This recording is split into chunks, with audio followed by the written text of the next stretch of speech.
Pessoal, atenção. Estamos no ar. Vamos refazer o nosso compartilhamento, né? Então, nós estamos aqui vendo o nosso livro pequenininho aqui em cima, né? Reforma íntima sem martírio, e nós estamos vendo o capítulo 14º, chamado Imunidade Psíquica.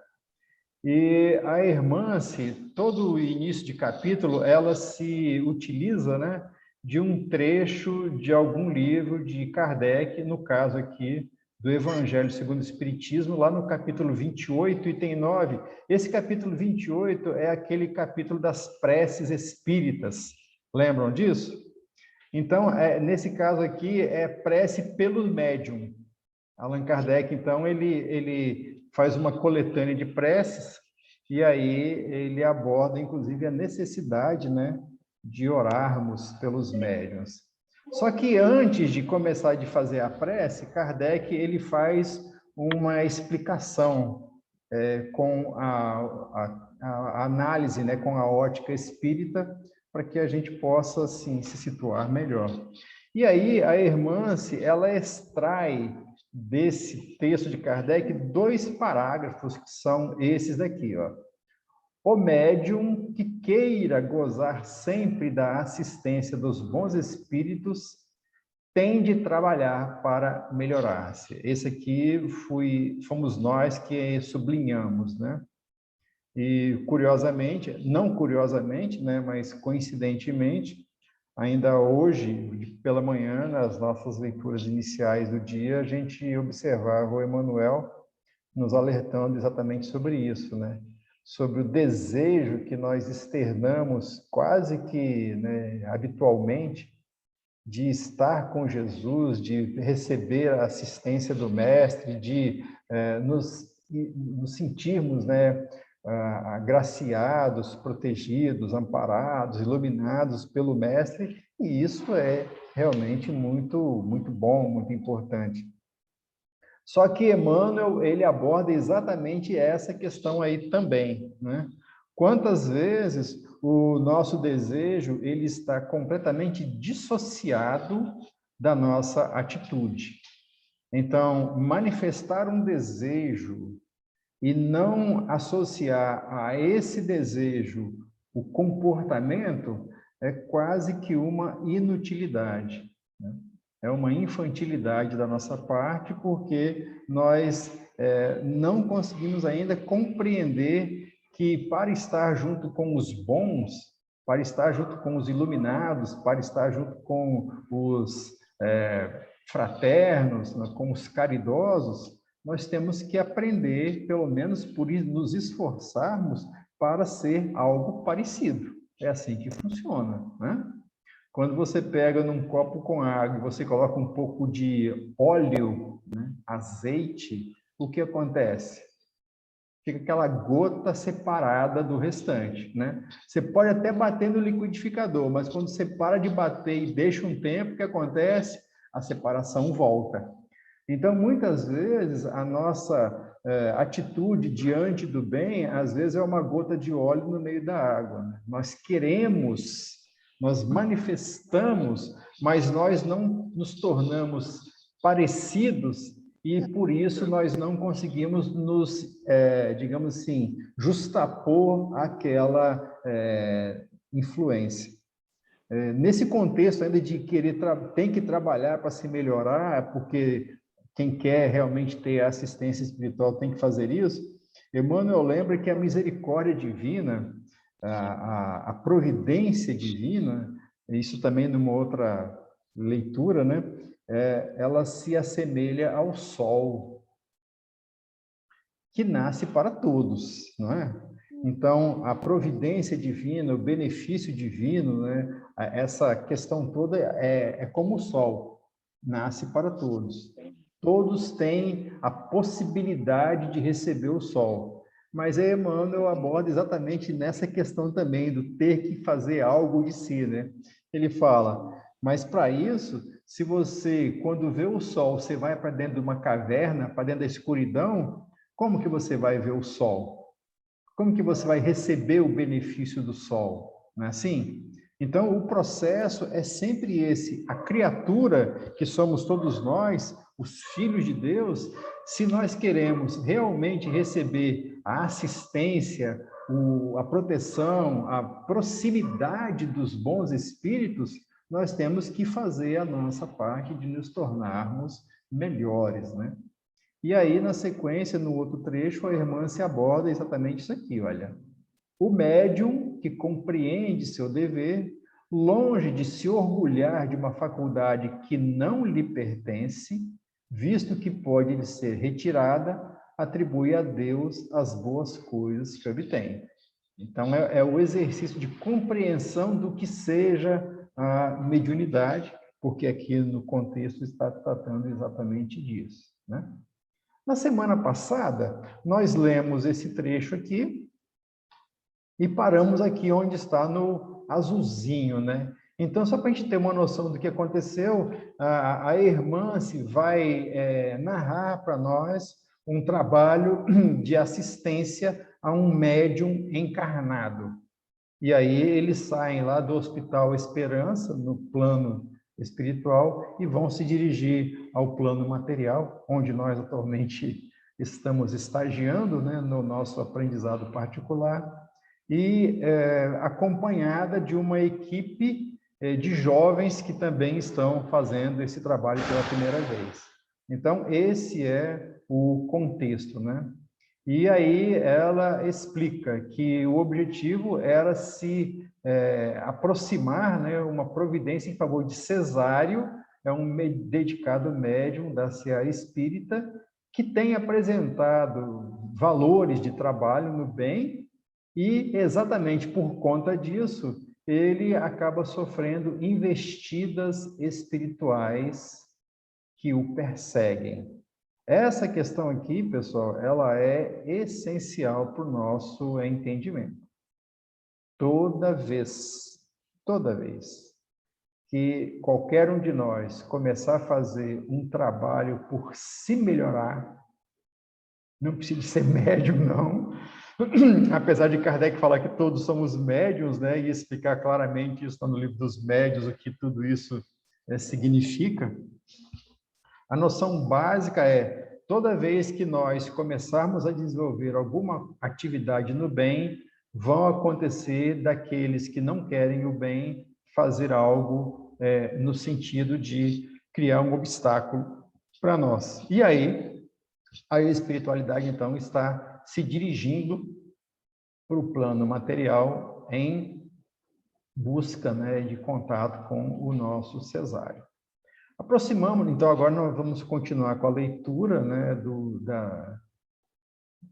do que nos importa mais diretamente hoje aqui.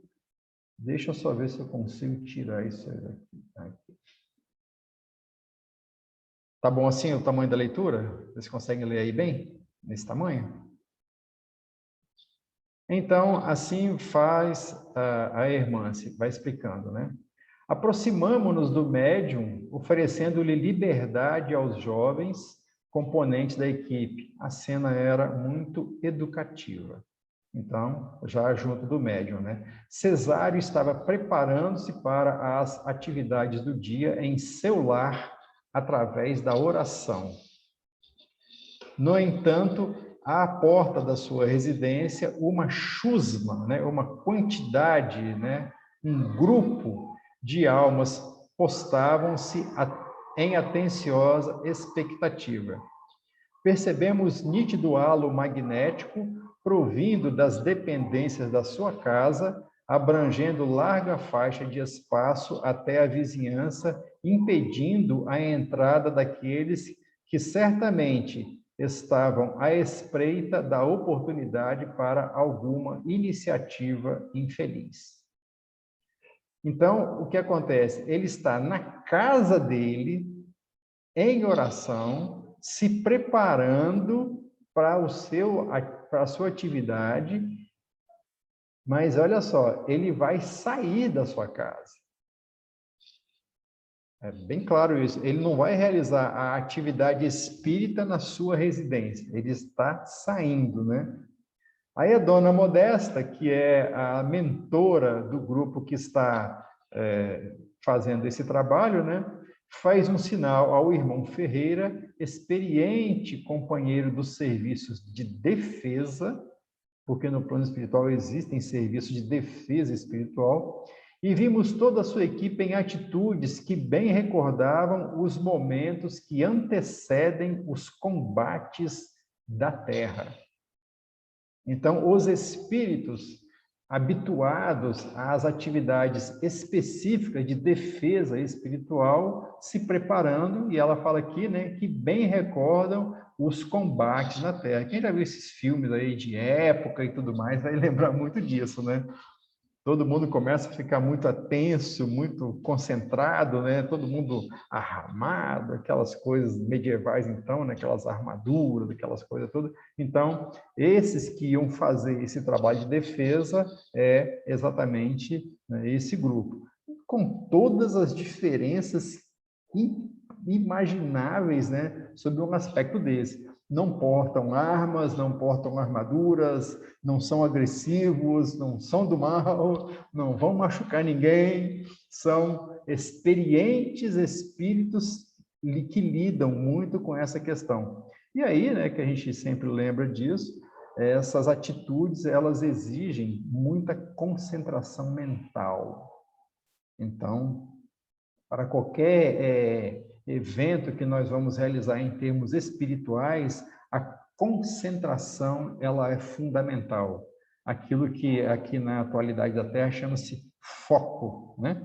Aquele olhar, aquela atenção para o objetivo que vai realizar, não sendo afetado por qualquer coisa que seja externa àquilo que vai ser realizado. Então, essas atitudes de defesa têm esse caractere, né? Cesário tomou a direção da rua com seu veículo e o vozerio da turma foi ouvido com estrondo. Aqueles espíritos que estavam ali na sua porta, né, aguardando uma brecha qualquer para entrar, quando ele foi para o carro, o pessoal começou a agitar. Imagina, né, pessoas no meio da rua fazendo algazarra e passa alguém e todo mundo agita, né? Mas aqui agitando com o objetivo de confundir e de atrapalhar.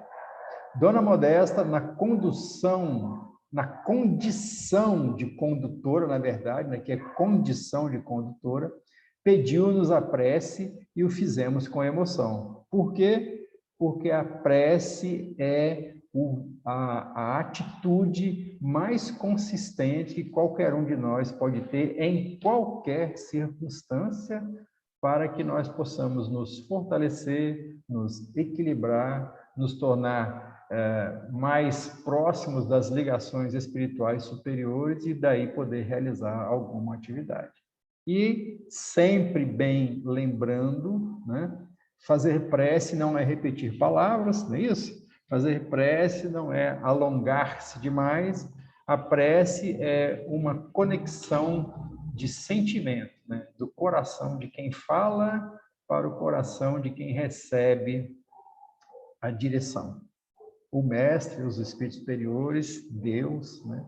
Ou, quando fora do contexto espírita, qualquer um que se dirija a uma entidade, né, que considere superior. Então, essa é a prece de verdade.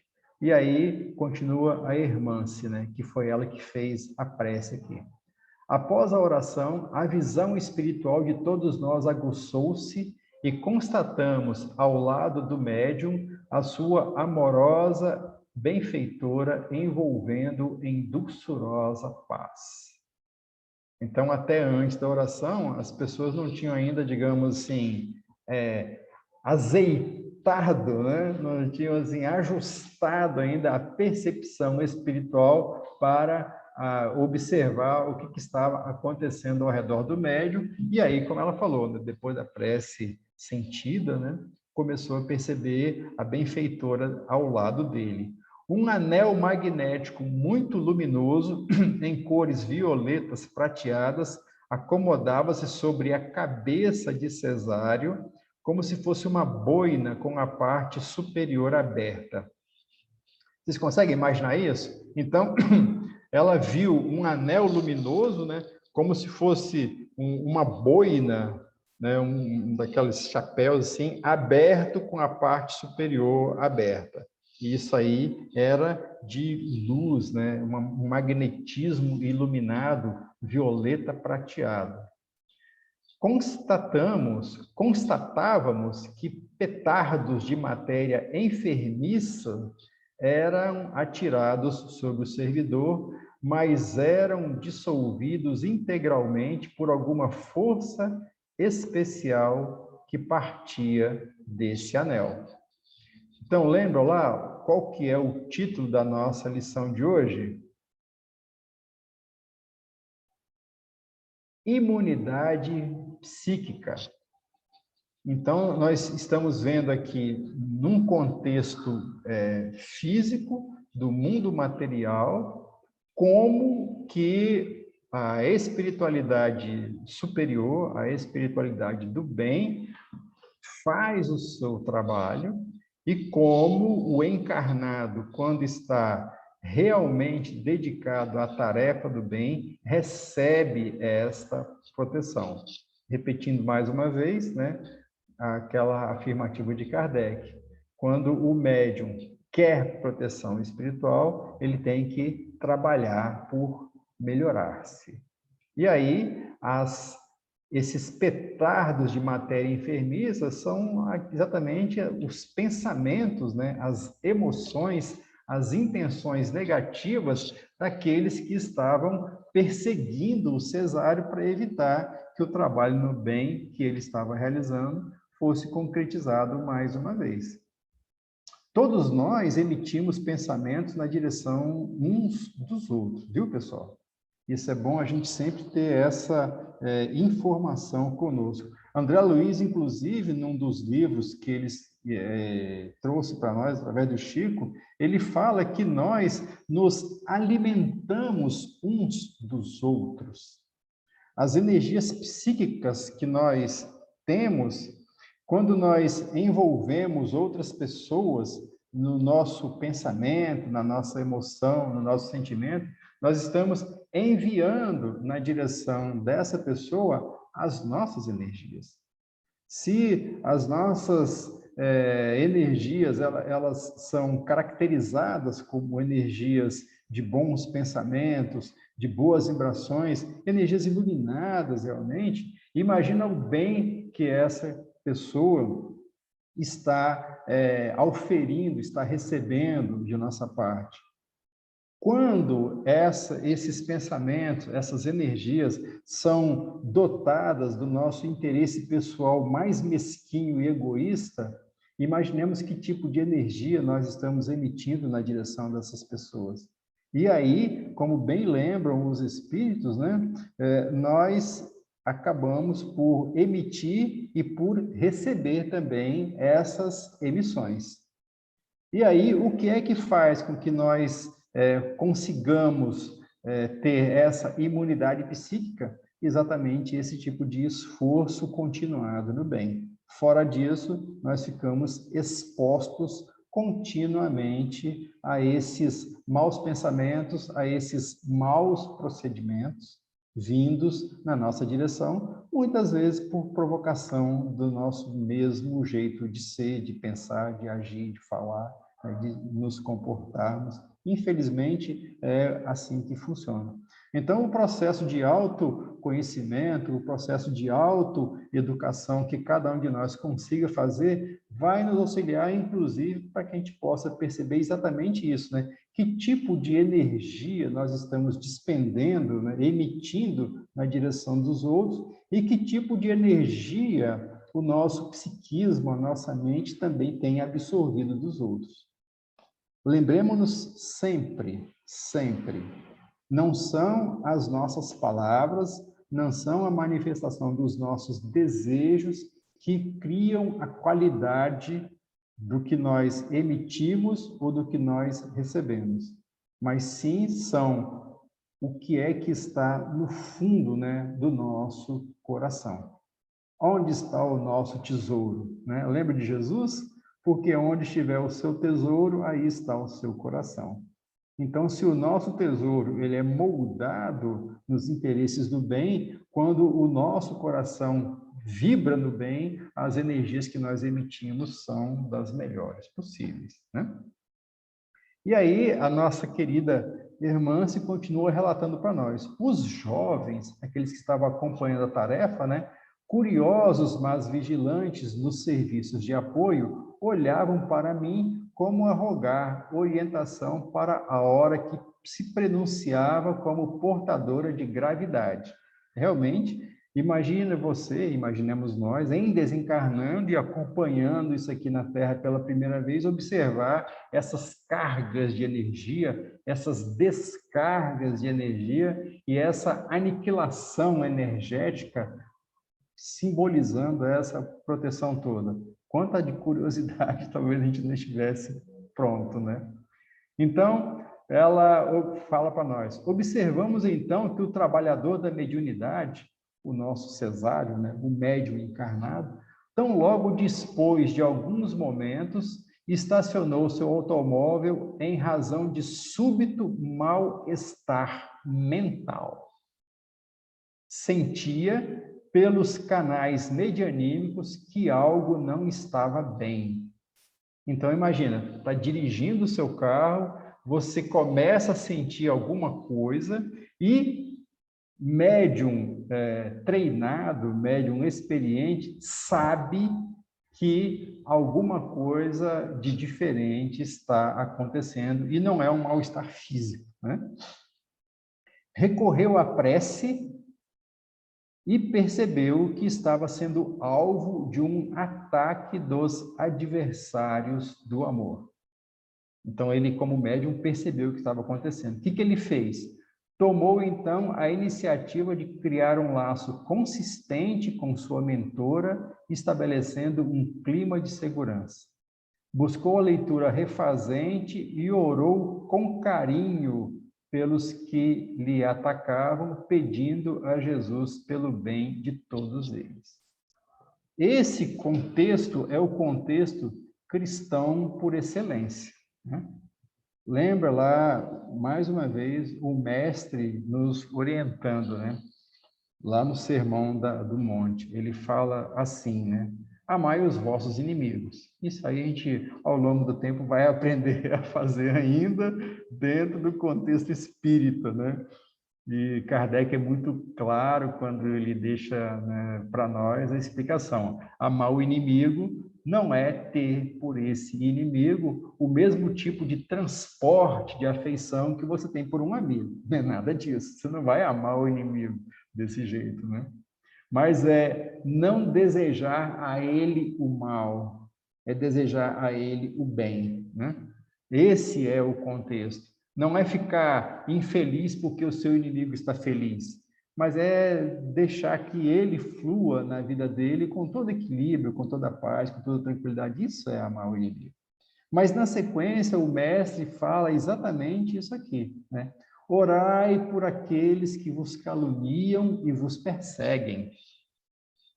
Então, o cristão ativo no bem, o cristão realmente dedicado à sua melhora espiritual, ele faz isso. Quando ele percebe que existe algum adversário, onde que ele identifica esse adversário, a atitude é exatamente essa. Não é se preparar para a guerra contra o adversário, não é se preparar para a luta contra o adversário, é orar pelo adversário. E aí, esse orar está muito bem explicado aqui por uma simples palavra, com carinho, né? Não é orar com revolta, não é orar com rispidez, não é orar quase que com agressão, é orar com afeto, é orar de verdade, né? Nesse aspecto aqui, só para a gente aproveitar mais uma lição vinda da grande orientação, das grandes orientações que o André Luiz traz para nós, No livro, se não nos falha a memória, é Agenda Cristã, acho que é esse. Ele fala bem assim: se alguém se tornou um motivo de desequilíbrio para você, mental, né? Envolva a imagem desse alguém no bálsamo da prece.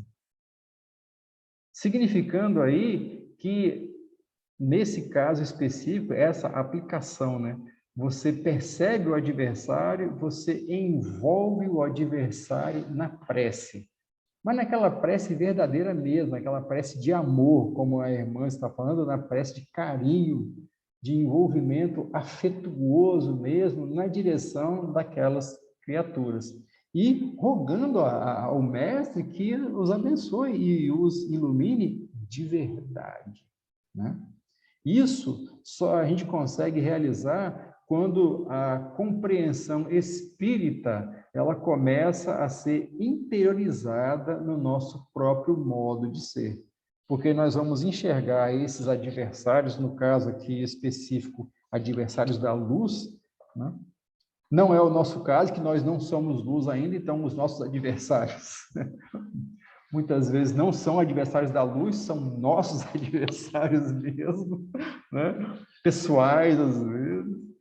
Mas, independente disso, quando nós começamos a compreender tudo isso, nós vamos verificar que um adversário é alguém que, por um motivo, às vezes, da nossa própria forma de ser com ele, por interpretação errônea, por, né, alguma forma desagradável que nós usamos, se torna agressivo, né, ou inalcançável por nós momentaneamente. Então, quando nós compreendemos isso, nós entendemos que nós devemos a eles alguma coisa.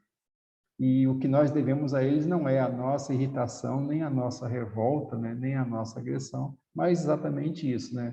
O nosso carinho, o nosso afeto, o nosso interesse sincero de que eles se equilibrem e que eles se melhorem. E foi aqui, então, o que o nosso amigo acabou fazendo. Irmão Ferreira, a irmã se continua, né?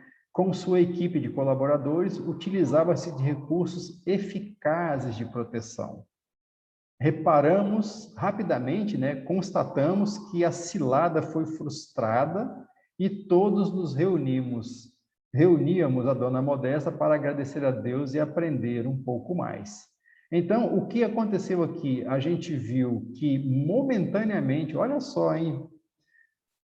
A pessoa entrou no carro e se dirigiu para a tarefa. No meio do caminho, ela foi atacada por esses espíritos. A pessoa teve um mal-estar e, ao invés de ter qualquer tipo de reação, recorreu à prece e aí tentou estabelecer e conseguiu um laço com seu mentor espiritual, né? Uma conexão espiritual superior. E aí fez a sua parte, vamos falar assim, né? O encarnado fez a sua parte. Aí os desencarnados que estavam de prontidão para o auxílio também fizeram a sua parte, e aí o que aconteceu foi que o processo foi cessado, né? Ou não conseguiram realizar o que foi planejado em termos de acontecimento desagradável na direção do cesário.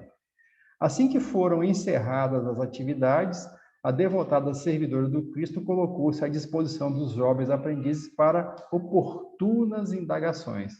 Então, né, vieram ao mundo dos encarnados, constataram uma situação, verificaram todo o desenrolar dela, verificaram qual foi a atitude adequada e correta a ser tomada e como que os espíritos protetores funcionaram. Só para a gente não se esquecer do que foi lido lá no início daquela orientação de Allan Kardec.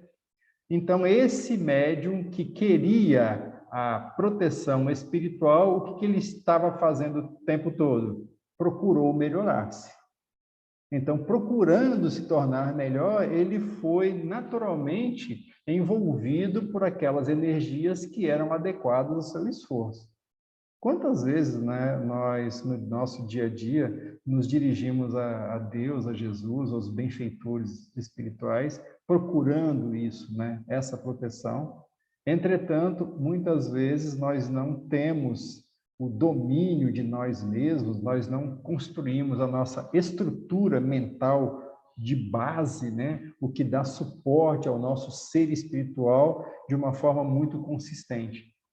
Então, nós somos tomados pela dúvida, pela fragilidade mental, pela incerteza e muitas vezes somos tomados mesmo, né, pelos momentos de oscilação do nosso próprio pensamento, do nosso próprio sentimento. Acreditamos e desacreditamos. Então, todo esse contexto, desculpe, nos deixa evidenciada que essa situação ela acontece e ela é superada não por uma vez nem por duas, mas por às vezes centenas de repetições parecidas.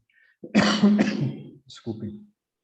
A nossa vida aqui na Terra, então, quando a gente às vezes se pega reclamando da rotina, é por conta, às vezes, exatamente desse tipo de insensatez ou de falta de percepção espiritual de nossa parte. O que é a rotina? A rotina é a repetição, não é isso? Das coisas, dos acontecimentos, das pessoas, né? Dos lugares e tudo mais. Por que Deus nos dá isso? Exatamente porque nós podemos, observando a rotina, verificar como que nós agimos diante dela e se a gente tem esse real interesse de nos tornarmos melhores, no dia seguinte, naquela mesma rotina, nós vamos tentar já começar a fazer algo de diferente no melhor. Então, é esse que é o contexto. E o nosso amigo aqui já estava fazendo isso há muito tempo, pelo jeito, né? E aí, a pergunta que o espírito lá, o jovem, fez foi essa, né? Podemos classificar as atividades dessa hora como uma desobsessão? Percebam aí que nós estamos falando de um evento que aconteceu na rua, né? O médium encostou o carro, entrou em prece, a espiritualidade ajudou e tal, e aí a pergunta é, isso é um processo desobsessivo?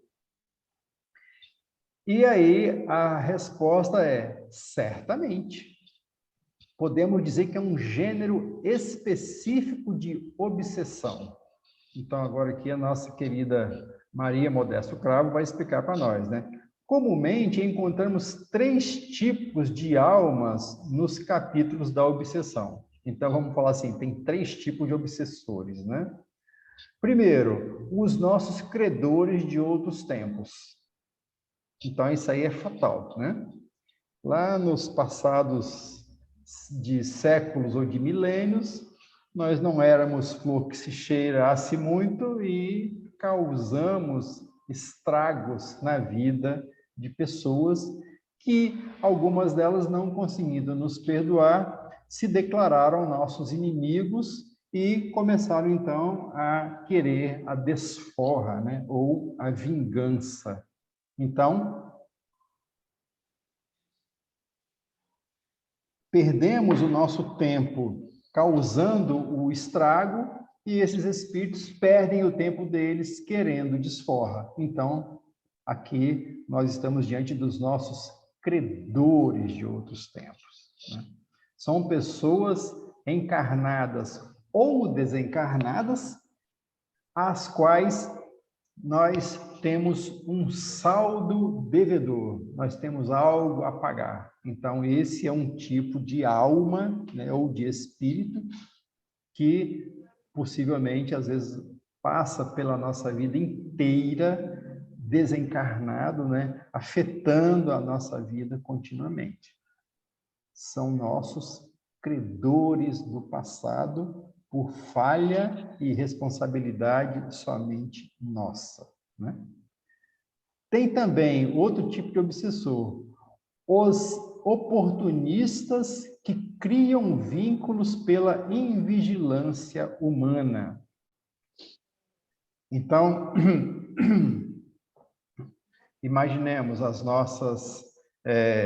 ela chama de invigilância, né? Mas nós podemos chamar de imperfeições mesmo, com as quais nós nos deliciamos. Não pensemos, nós que estamos aqui nesse processo de autoconhecimento, que as nossas imperfeições são simplesmente algo que deva ser superado porque nos fazem muito mal.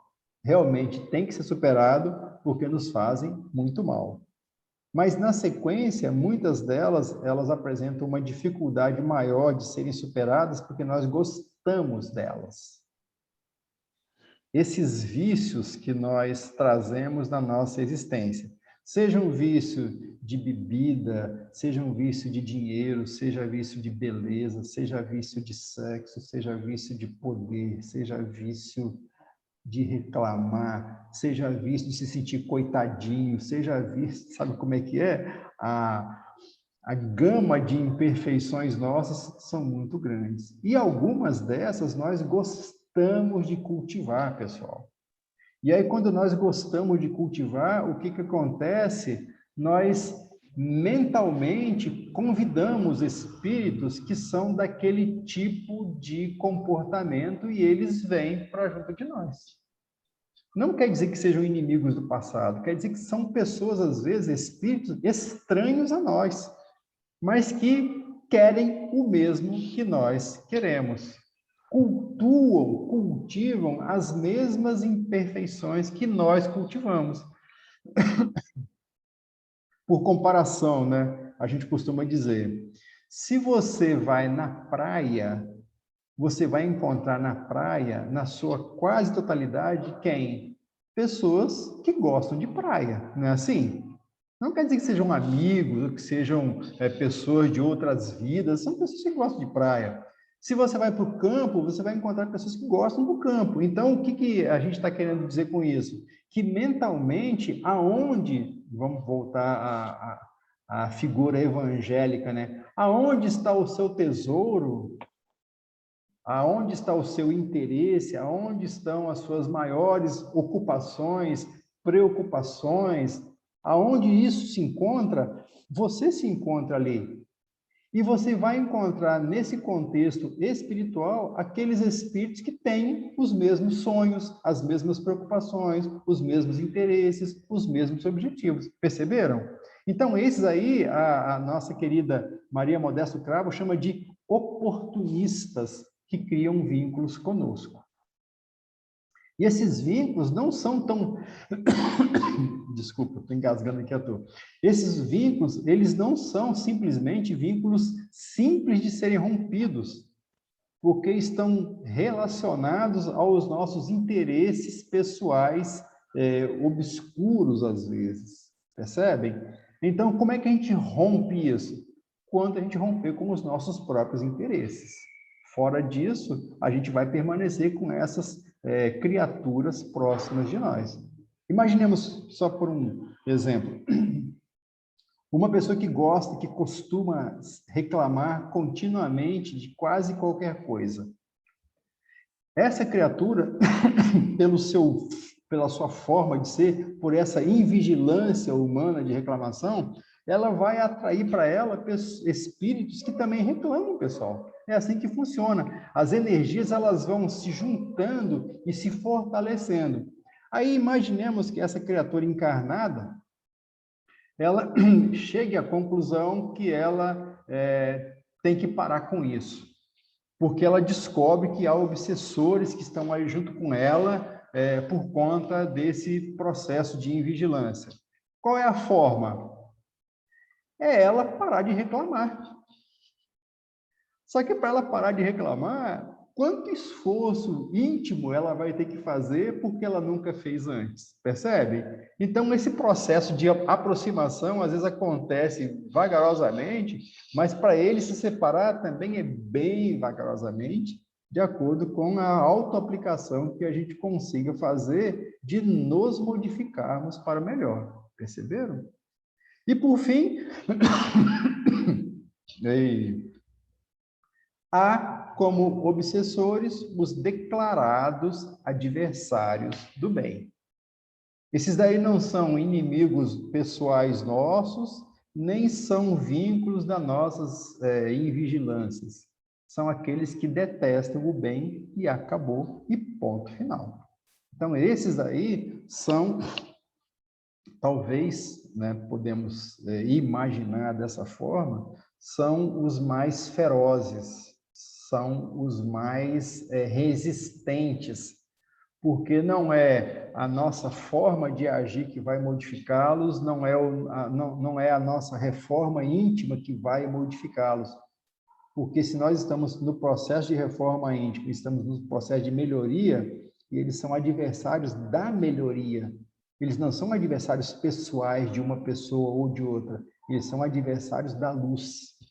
Então, essa é a noção que a irmã, que a nossa Maria Modesto Cravo está passando. Então, daí a pergunta, né? Isso que aconteceu é uma desobsessão? Ela falou, sim, certamente, é um gênero específico. Aí ela explicou esses 3 casos aqui, e aí na sequência a pergunta é a mesma, né?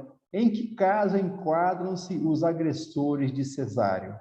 Desses 3 aqui que ela explicou, né? Quais seriam? E ela deixa evidente. São adversários ferrenhos do espiritismo que procuram atormentá-lo. Atormentar ao Cesário, não ao espiritismo, né? É um caso típico de obsessão controlada. Vocês já ouviram falar em obsessão controlada?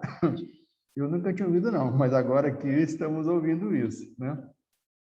Adversários do espiritismo são todos aqueles que não querem ver a doutrina se propagando. Mas não é a doutrina se propagando, digamos assim, através de imagens, de vídeos, de livros, nada disso. É a doutrina espírita se propagando pelo exemplo do espírita. Esses aqui são os casos. Então, o que eles perseguem são isso. Até porque, né, constatando a dificuldade que todos nós temos de intelectualizar um pouco, quem é que vai parar para ficar lendo o livro espírita, né? Quem é que vai ficar preocupado em aprender doutrina espírita de verdade? E fica no WhatsApp ali, né? Fica nas mídias sociais e vai levando a vida. Então, esses adversários do espiritismo, eles conseguem realizar muito disso por causa desse tipo de ilusão que causam em todos nós. E aí, a pergunta, obsessão controlada? O que é uma obsessão controlada? E aí, a nossa querida Maria Modesto Cravo vai explicar para nós. Nosso irmão apresenta o recurso da humanidade psíquica, com a qual nos permite uma tarefa de parceria. Então, na verdade, que não é humanidade psíquica, é imunidade psíquica. Ele apresenta o recurso de imunidade psíquica porque ele tem essa parceria com o plano espiritual. Ele é usufrutuário de um contrato de assistência permanente em razão dos méritos a que se faz credor. Então, o que acontece, corroborando aquilo que Kardec falou, né, lá na introdução, se ele tem trabalho dedicado, se ele tem méritos morais reais, e se ele dá continuidade a esse esforço, ele passa a ser, para o plano espiritual, a pessoa confiável, alguém em que os benfeitores espirituais possam confiar de que ele vai realizar aqui, enquanto encarnado, o trabalho a que ele se propôs a fazer. Então, a partir daí, essa criatura, ela adquire essa imunidade psíquica. O que é isso?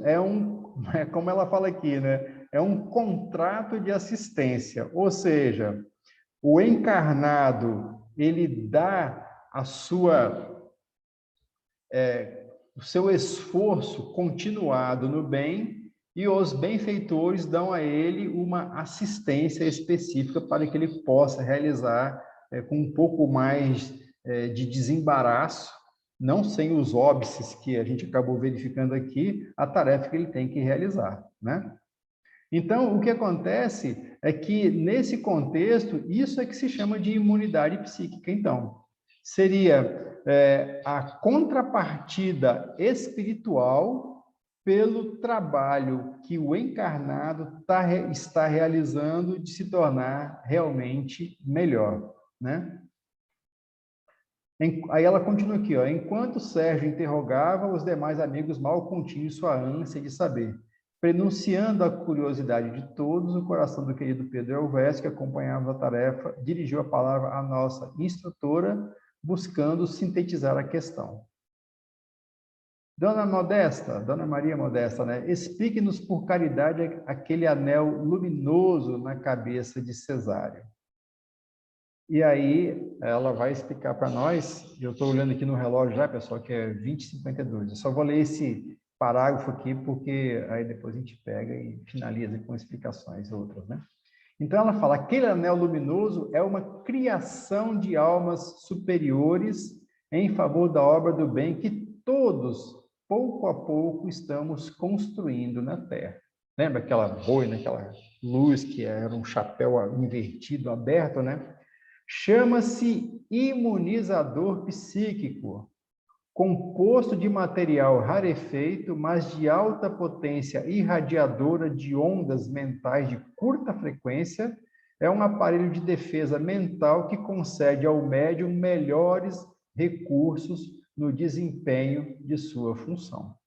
Então, esse contrato de assistência espiritual prevê, possivelmente por parte dos benfeitores espirituais, a instalação, né, a colocação de uma proteção desse tamanho. Entretanto, como nós vimos aqui antes, né, isso não tornou o nosso médium imune à influência ou à percepção da influência. Tanto que ele foi pego por um mal-estar, percebe? O trabalho no bem, ele tem essa característica, gente. Não nos torna imunes às energias negativas que venham até nós, mas tornam-nos fortes o suficiente para que a gente possa superar aquelas investidas e continuar na mesma sequência de aprendizado. Tudo bem? Alguém tem algum comentário a fazer, pessoal? Estamos à disposição. Vou até aqui interromper o compartilhamento para ficarmos à vontade. Algum comentário? O Jotinha hoje ficou quietinho, Jotinha.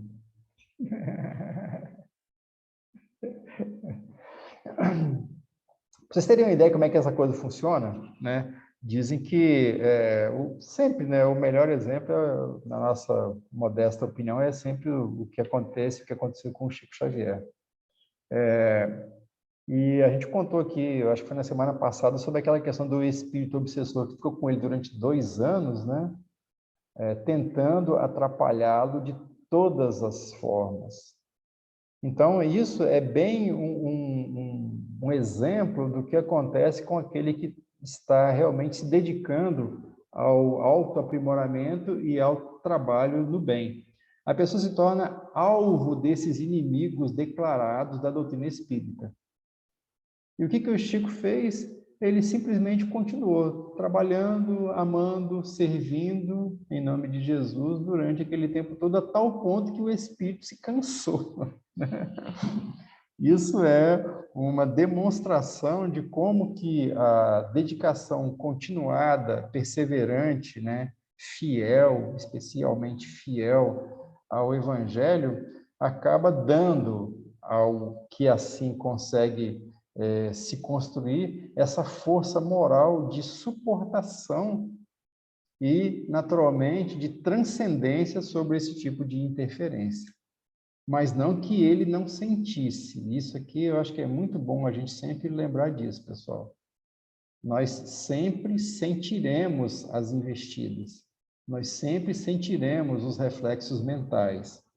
A diferença é, nós vamos sentir tudo isso e vamos ceder a essas investidas, reduzindo o nosso esforço, reduzindo o nosso trabalho, reduzindo a nossa ação, ou vamos, apesar de tudo isso, dar sequência e continuidade ao esforço que estamos fazendo, né?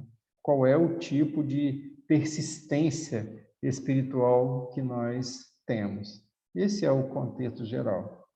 E essa imunidade, pelo que ficou evidenciado no que nós vimos até agora, ela é simplesmente uma decorrência do esforço do encarnado. Nenhum de nós nasceu predestinado a nada, a não ser predestinado a se construir no bem. À medida que a gente consegue se construir no bem, à medida que as raízes do nosso passado, elas vão sendo desenterradas por nós mesmos, né? As nossas vinculações, elas também vão se reduzindo um pouco, não sem dor, não sem sofrimento, não sem angústia e dúvidas da nossa parte, mas vão aos poucos acontecendo assim. E aí a gente vai, na verdade, emergindo, né? Saindo um pouco dessas vibrações mais densas, mais pesadas, e começando a respirar em ares espirituais mais tranquilos. Mas ainda com muito tempo de contato com esses espíritos, com esses locais, com essas regiões espirituais, de onde nós viemos, é bom que a gente não se engane muito, né? Ou onde nós estivemos durante muito tempo, dadas as nossas imperfeições, né, espirituais. Mas, enfim, é aos poucos que nós conseguimos fazer o processo de autossuperação. Não é em uma encarnação, né? Às vezes demanda muito mais tempo, de acordo com a dedicação que cada um de nós tem. Tudo bem, então? Algum comentário?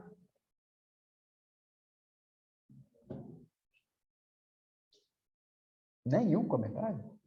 Que pena. Eu achei interessante, Davi, que tudo está dentro de nós, né?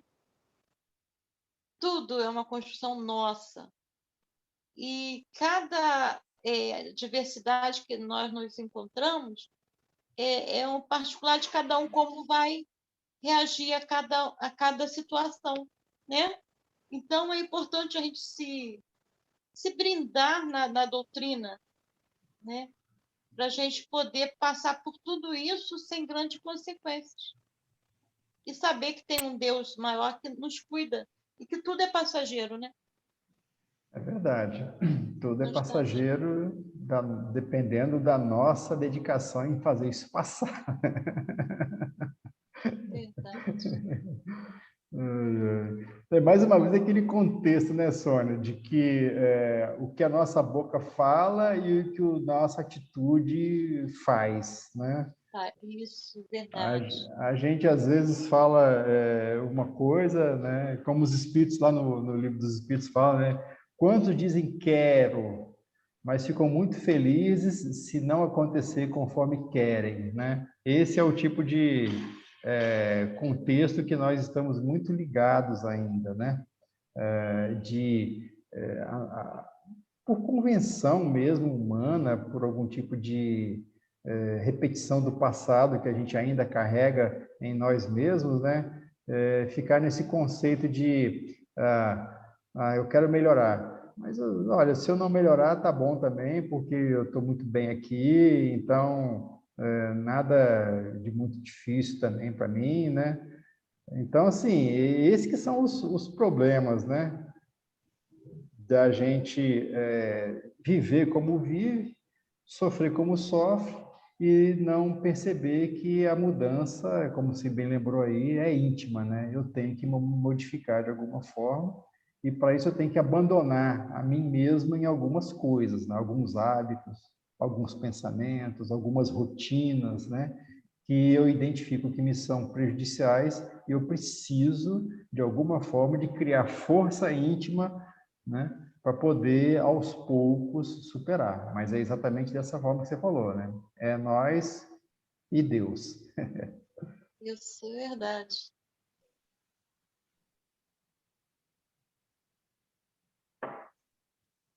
Muito bem, então, pessoal. Vamos, então, finalizar a nossa lição da noite de hoje, né? Agradeço muito aí a todos pela presença. Seja bem-vinda mais uma vez, Amanda. Se puder estar conosco, vai ser sempre uma honra, um prazer, né? E aí, na semana que vem, nós vamos, então, dar sequência ao nosso estudo. Quem é que poderia fazer a nossa prece de encerramento, por gentileza? Eu faço, Dalvi. Ah, Eu tá. cheguei Deixa um eu só... pouquinho atrasado, mas Ah, tudo não bem. tem problema.